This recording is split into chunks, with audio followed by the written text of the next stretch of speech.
All right. Let us first define the term. All the terms, set out the terms. The terms we'll be hearing all through this series. The first one will be denial of death.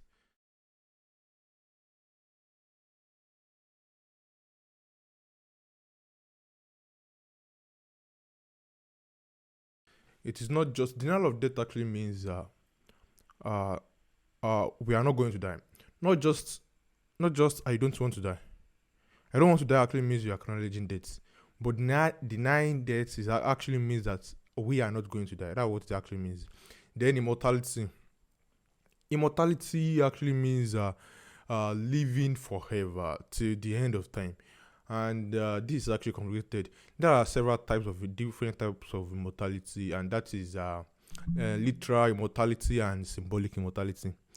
The literal immortality actually goes way back. Like humans, since the beginning of their history, never wanted to die. The first recorded history story was about a man called Utnapishtim, who went to meet a god after the great flood, and a god actually killed his friend, and he realized that he doesn't want to die. Then he went after the flood to look for a plant that he would eat, and after the person dies, the person will come back to life. Then when person when he was on his way back home, a snake actually ate the plant. That is the first recorded history, and you could actually look from my own tribe, ethnic group. Uh, uh, they bury the dead. They bury people with the dead because they believe that it was a journey. Death was a journey, and they give them food. They just believe that immortality, people will endure. And you just think about the terracotta warriors of the Han Dynasty. This is funny, of the Qin Dynasty actually. Uh, Chishuandi, Emperor Chishuandi, the first emperor of the Qin Dynasty, actually terracotta warriors, people that were actually helping him in his warriors that were actually helping him in his battle in the afterlife, and he will continue living on because they believe that the being is not this body, the being is not this body, the being will actually endure. They now literally these days, that the amount of money the rich are actually investing in immortality is living forever, you know, living forever. Like Jeff Bezos actually paid some money, invested at Calico, I think that's the name of the company, to like research the concept of death, how to actually remain young forever. And that is just a journey that we've had since the dawn of human history. Humans don't want to die. It has been very unacceptable for us.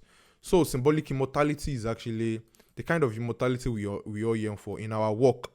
Like I want to invent something. I want to actually achieve something so big that I would be remembered for. Something so big that I would be remembered for. Maybe it is in the form of writing our names on top of buildings, having kids so they can actually live after we are dead, continue living after we are dead. We can live through them, and maybe it is just anything that actually like a story for people to believe.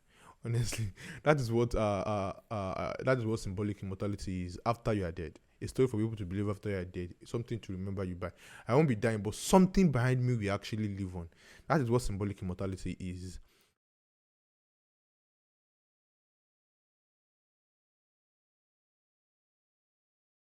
Value actually means significance. To feel valued, to feel like you mean something.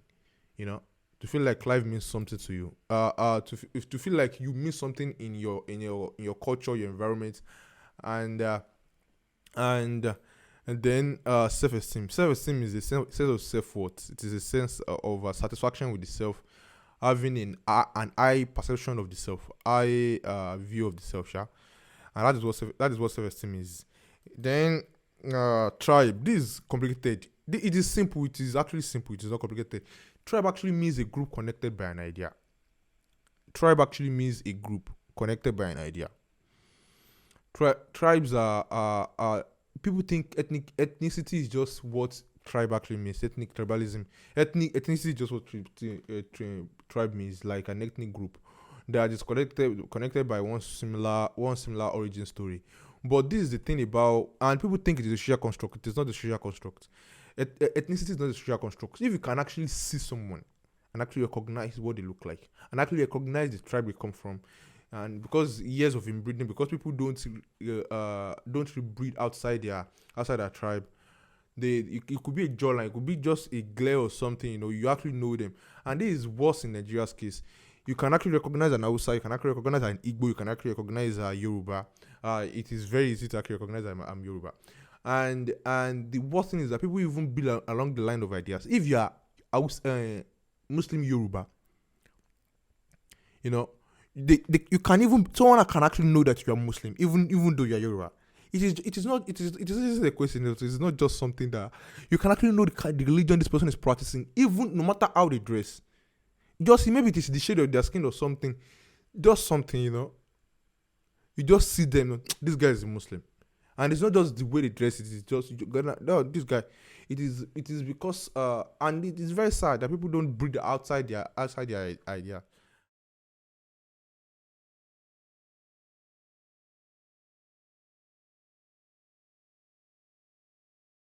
Ethnic tribalism is just judging someone based on the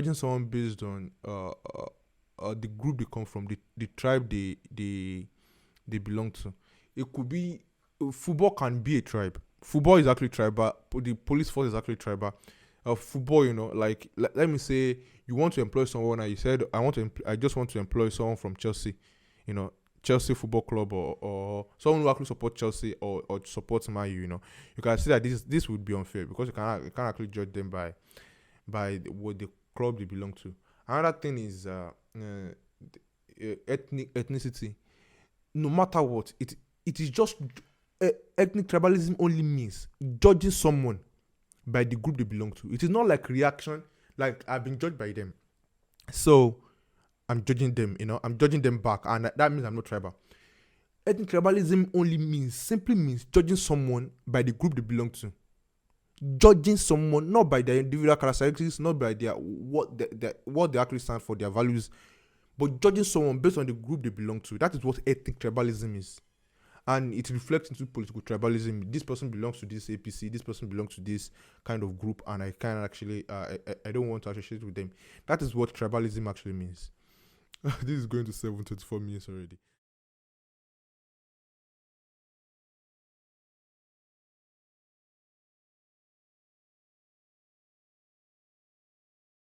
Individualism actually means giving someone the right to express their individual consciousness.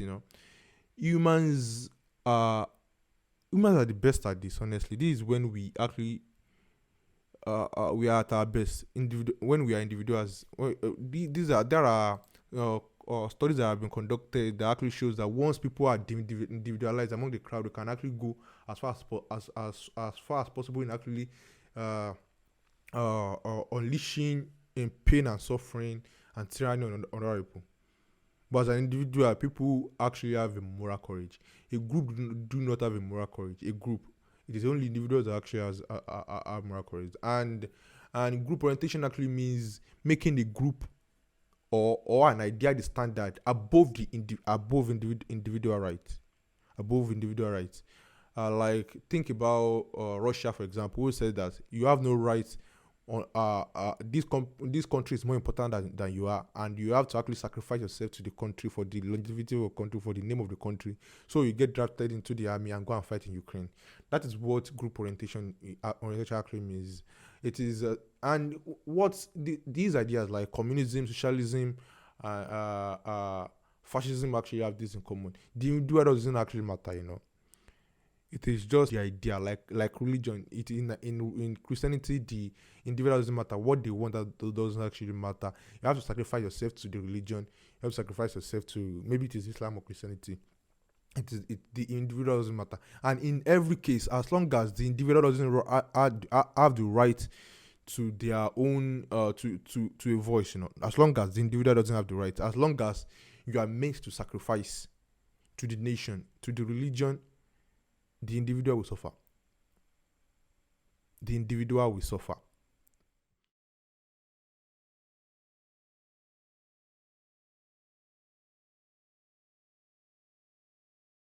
self-esteem and group esteem. That is something. Group self-esteem is what you actually think about yourself, and group esteem is what you think about your group. It is connected. If you think highly of a group, you can think highly of yourself. My group did this. My group did this. We are great. We are great. If you think highly of your group, if you think highly lowly of your group, you might think you could think highly of yourself,